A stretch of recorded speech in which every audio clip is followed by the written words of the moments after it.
Salut à tous, c'est Lunaris. Aujourd'hui le test de la Yamaha XV 950 Racer édition 60e anniversaire de 2016. Allez, c'est parti.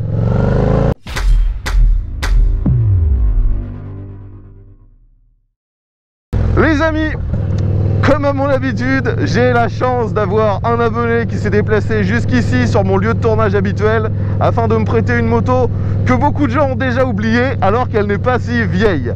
Donc vous l'aurez compris, il s'agit de la Yamaha XV 950 mais en finition Racer. Alors je rappelle déjà qu'à l'époque, Yamaha avait voulu faire une concurrente à la Harley Sportster avec la XV 950 qui était déclinée d'ailleurs en deux versions, la 950 classique qui s'appelait Bolt et une version équipée avec des suspensions qui s'appelait la 950 R.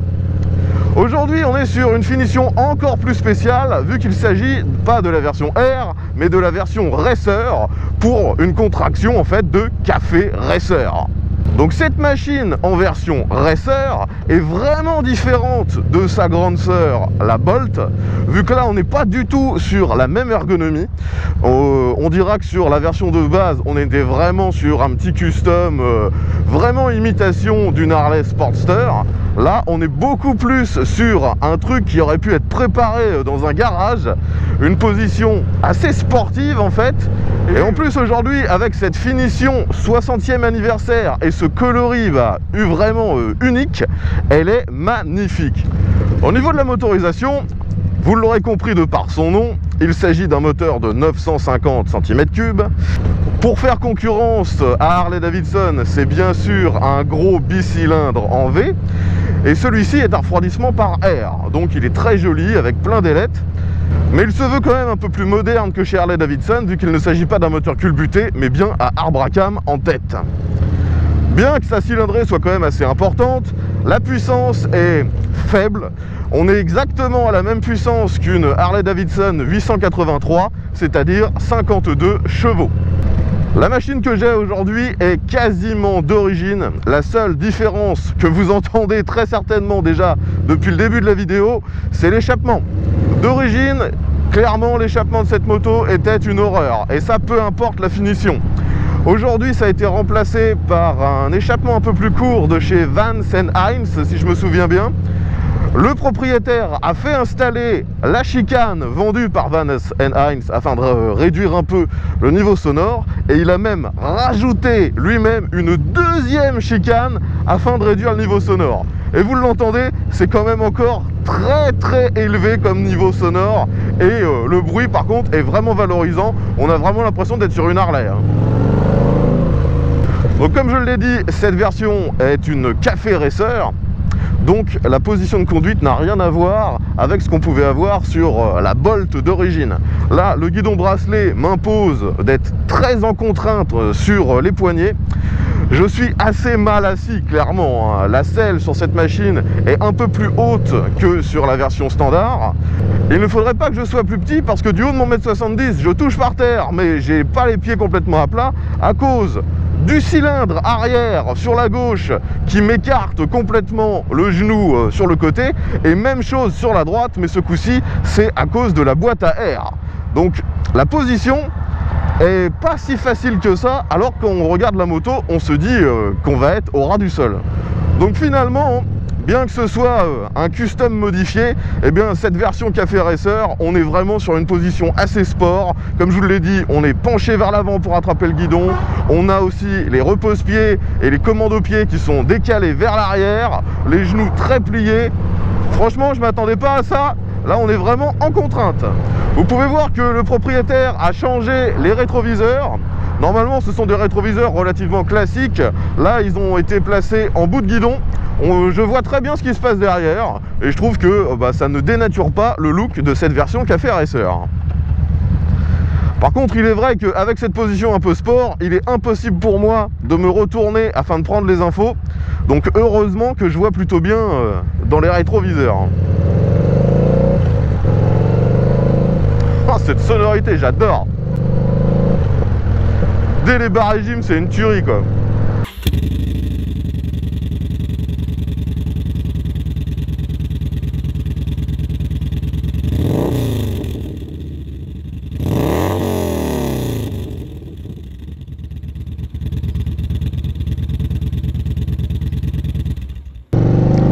accélère un peu.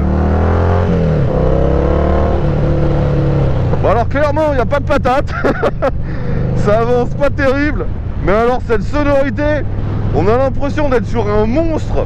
Alors que clairement les performances sont assez banales.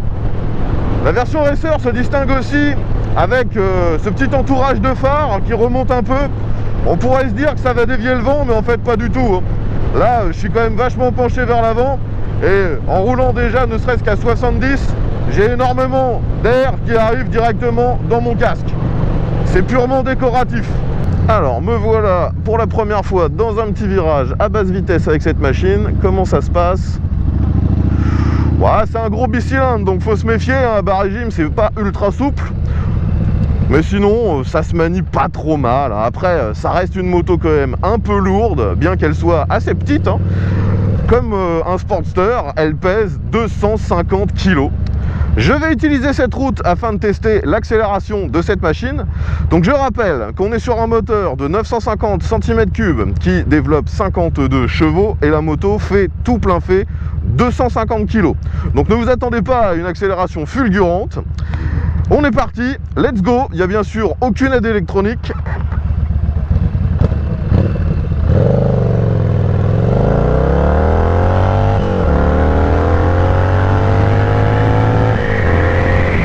Je suis arrivé à 100 en deuxième.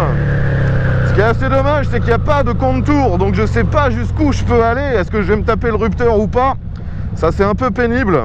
Surtout que souvent sur ce genre de bicylindre, quand on tape le rupteur, c'est pas une sensation très agréable.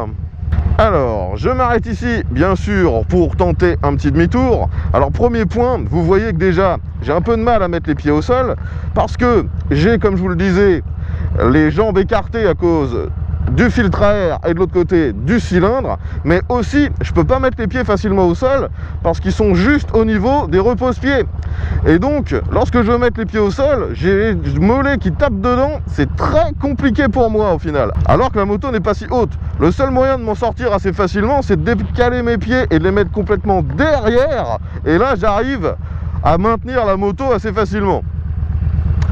Maintenant, je signale que je veux faire demi-tour, je braque à fond, et l'angle de braquage n'a rien d'exceptionnel. Je maintiens bien mes pieds par terre. Ouh là là, ça m'a l'air très énorme cet angle de braquage. Je vais complètement sortir de la route. Là, c'est aberrant. Vous voyez, je suis complètement sorti, alors que la moto est ridiculement petite. L'angle de braquage est vraiment mauvais, quoi. Bon les amis, on est reparti pour une accélération. Ensuite, je me concentre un peu plus sur le freinage. Let's go!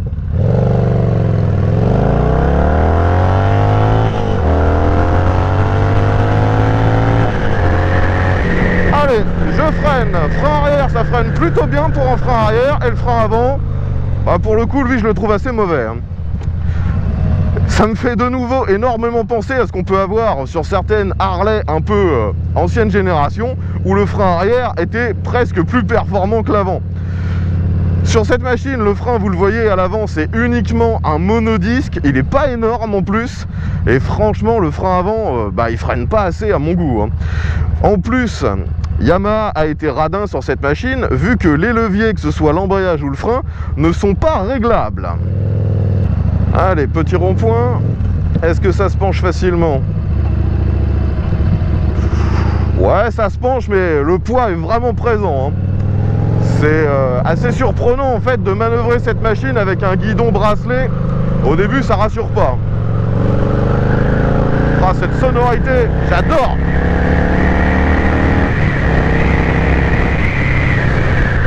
Et je le redis, je regrette vraiment de ne pas avoir de contour, parce que je me demande en fait si ce moteur il n'est pas capable d'aller bien au-delà de ce que je peux croire.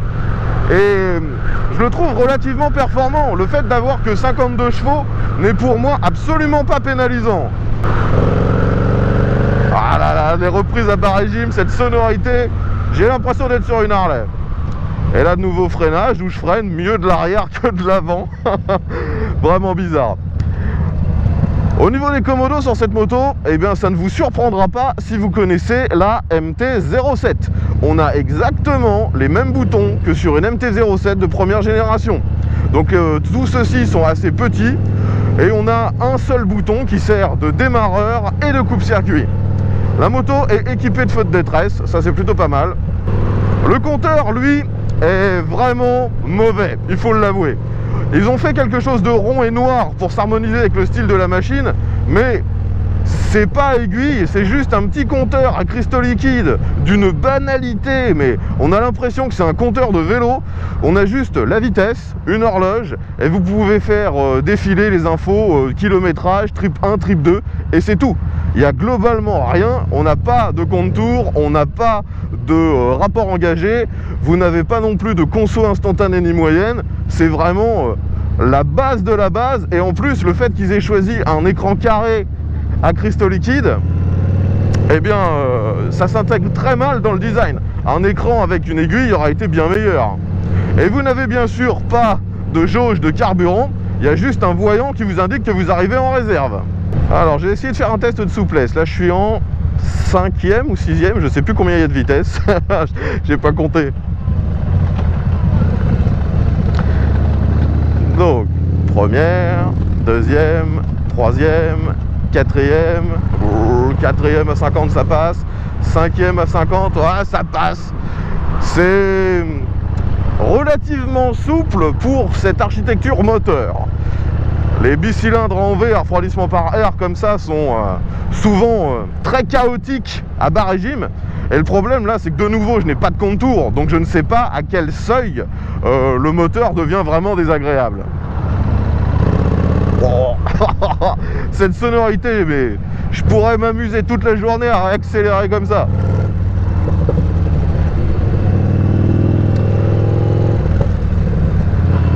Bon, si nécessaire, vous voyez que c'est quand même assez manœuvrable, hein.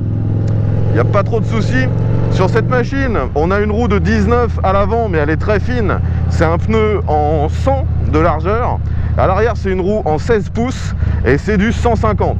Donc c'est, une fois de plus, assez similaire à ce que vous auriez sur une Harley Sportster. Allez, je prends ce Dodan à une trentaine de km/h. C'est assez ferme. Sur cette moto, à l'avant, on a une fourche classique. Il y a aussi des petits soufflets afin de protéger les joints, les tubes de fourche et pour donner bien sûr un look vintage. À l'arrière, on a un amortisseur de chaque côté. Alors, ils ont l'air, quand on les regarde, ils ont un look qui fait penser à du Öhlins, mais clairement, ça n'a pas l'air d'en être. Il n'y a pas le logo Öhlins sur les suspensions. Les suspensions n'ont pas l'air réglables, ou peut-être juste à l'arrière en précharge. Allez, on va essayer de voir ce que ça donne, cette version Café Racer dans quelques virages. Il semblerait que la garde au sol ne soit vraiment pas élevée. La sonorité est toujours aussi bonne. Freinage arrière, ça stabilise bien. Freinage avant, par contre, ça fait flipper.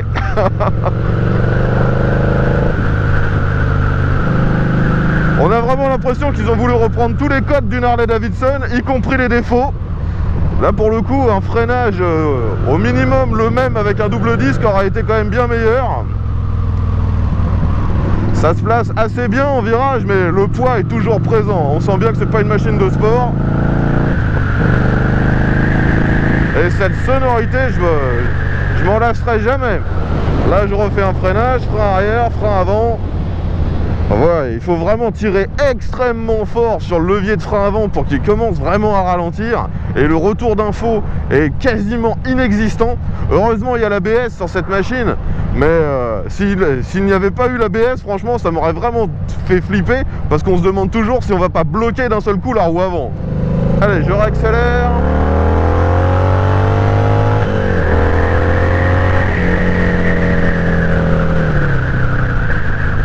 Non, franchement, le moteur est largement suffisant sur la route, hein. Le couple est présent dès les bas régimes, c'est l'avantage de cette architecture moteur et de la cylindrée. Si je me souviens bien de la fiche technique, on a le maximum du couple à 3000 tours. Mais bon, une fois de plus, il n'y a pas de contour. Donc je ne sais pas quand est-ce que ça arrive. La boîte de vitesse fonctionne aussi étonnamment bien. On n'a pas le côté vraiment agricole qu'aurait pu avoir sa concurrente de chez Harley. Lorsqu'on se retrouve comme ici dans un ralentissement et qu'il fait assez beau et chaud, très rapidement on a les jambes qui cuisent à cause du cylindre gauche qui est directement contre votre fut, et aussi on a l'échappement sur la droite qui renvoie énormément de chaleur. Franchement, C'est assez vite inconfortable quand il fait très chaud et à basse vitesse. Par contre, il faut l'avouer, le problème c'est pour moi l'ergonomie avec ce guidon. C'est assez vite fatigant. Là je roule avec depuis peut-être une demi-heure et j'ai déjà quand même assez mal au poignet. On n'est pas en fait exactement sur la position d'une sportive, car sur une sportive on est un peu allongé sur le réservoir, donc on peut, comment dire, faire tenir une partie du poids du pilote par le réservoir. Ici c'est absolument impossible. On est vraiment un peu comme à l'époque sur ma Vitpilon 401, on est en contrainte permanente sur le guidon, c'est un peu dommage. Allez, on s'insère sur l'autoroute, j'accélère un bon coup.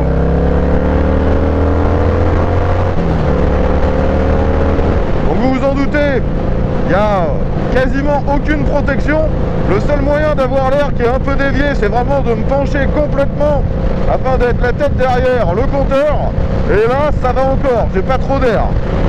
Je vais essayer de faire un test de relance. Donc je suis sur le dernier rapport, à environ 110. J'accélère à fond. 120, 130, 140. Donc vous l'aurez vu, c'est assez standard. C'est absolument pas délirant. En même temps, on est sur une moto de 50 chevaux, faut pas s'attendre à mieux. Bon, une fois sur l'autoroute, on a les jambes qui rafraîchissent un peu. Ça fait plaisir. Et de nouveau, le frein arrière, pour moi, c'est limite le frein principal de cette machine. La plupart des freinages que je fais, si je veux une précision, un bon retour d'info sur le freinage, c'est le frein arrière.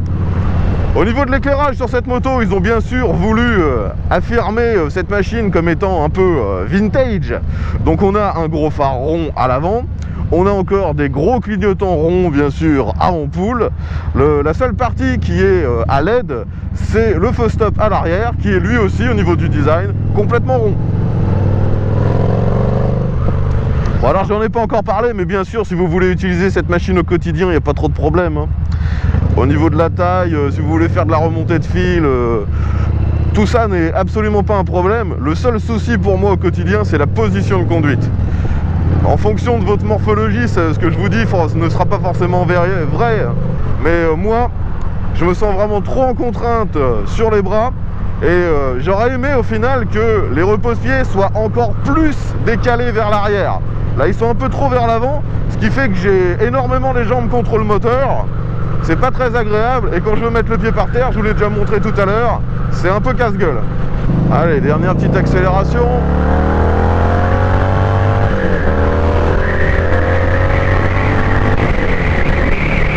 Comme souvent avec ce genre de machine, lorsque vous montez dans les tours, vous avez beaucoup de vibrations et ça rend la lecture des miroirs complètement impossible. Ça vibre beaucoup trop.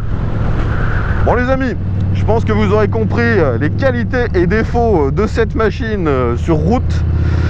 Franchement, une moto qui est quand même bien attachante. J'aime beaucoup, franchement. Maintenant qu'on a vu ce que ça valait sur la route, parlons un petit peu des autres aspects de cette machine. Tout d'abord au niveau pratique. Eh bien, comme une fois de plus sa concurrente de chez Harley, il n'y a absolument aucun rangement. La selle est, on va dire, inamovible. Il n'y a pas de façon de la démonter facilement avec une clé. Il faudrait sortir des outils pour la démonter et ça ne vous servirait pas à grand chose. On a par contre, sur le côté gauche, un petit compartiment à clé qui dissimule un rangement pour quelques outils qui sont fournis avec la moto. Autre particularité typique à ce genre de machine, le contacteur à clé pour tout simplement allumer ce véhicule, ce n'est pas un aimant qui serait visible, vous le voyez, sur la colonne de direction, c'est directement sur le côté. Au niveau de la consommation, je suis assez surpris parce que le propriétaire me dit qu'il consomme environ 6 litres au 100 et qu'il arrive même à monter à 6 litres 5, 7 litres quand il tape vraiment dedans. Alors ça m'étonne un peu parce que la plupart du temps ce genre de moteur est réputé pour être à peu près sobre. On dépasse rarement les 5 litres 5. Donc si jamais vous disposez de ce véhicule, n'hésitez pas à nous dire votre consommation parce que ça me paraît un peu élevé. Après, le réservoir lui ne fait que 12 litres, donc il me dit que à 150 km il passe en réserve. D'ailleurs, petite particularité sur cette machine, le bouchon ferme à clé. Ce qui n'est pas le cas sur les Harley-Davidson d'origine. Le bouchon à clé, c'est une option chez Harley. Mais ne rêvez pas, le bouchon n'est pas sur charnière. Lorsque vous l'avez déverrouillé, vous l'avez dans les mains. Alors là, j'arrive sur un micro rond-point. Voyons si, malgré l'angle de braquage, j'arrive à m'en sortir. Ouais, ça passe, mais faut pas foirer sa trajectoire, hein. Donc cette moto, la XV 950 Racer, n'est plus distribuée par Yamaha depuis maintenant peut-être 2 ou 3 ans. À l'époque, cette version Racer était l'une des moins chères de la gamme XV 950. En 2016, cette version avec le coloris 60e anniversaire coûtait entre 8000 et 8500 euros. Maintenant, pour en trouver une d'occasion, ça vous coûtera entre 6 et 7500, parce que vu qu'il n'y a plus de ce genre de machine chez Yamaha, et qu'il y en a d'ailleurs très peu chez les constructeurs japonais, eh bien la cote est quand même restée assez élevée, et surtout pour cette version 60e anniversaire qui a ce coloris unique, qui est vraiment le plus joli coloris disponible pour cette machine. Donc globalement, je vous dirais que si vous cherchez un cruiser un peu looké qui pourrait sortir d'une prépa de garage, c'est très certainement la machine qui s'en rapproche le plus d'origine. L'autre du même genre, ce serait la 1200 Roadster de chez Harley, mais qui ne vaut absolument pas le même tarif. Celle-ci, je vous l'ai dit, était neuve pour environ 8000-8500. La Harley Davidson en 1200 Roadster, c'était plutôt 13 000.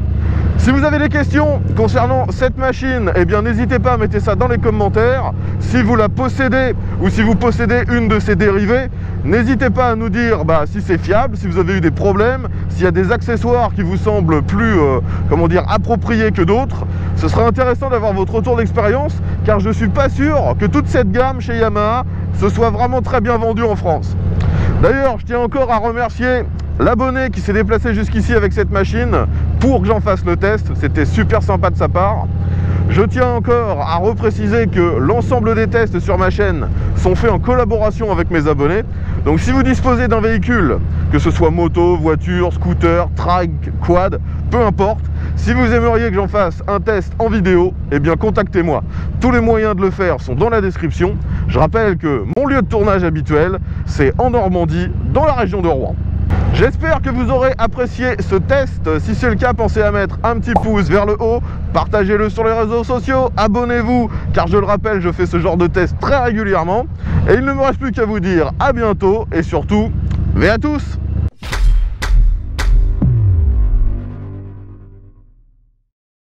Ah, c'est une machine qu'il faut prendre le temps d'apprivoiser quand même, hein. Elle se donne pas comme ça au bout de 2 minutes. Faut avoir un peu l'habitude de ce genre de machine. Et surtout, faut pas avoir peur de se faire mal, parce que quand il fait chaud, j'ai les jambes qui crament.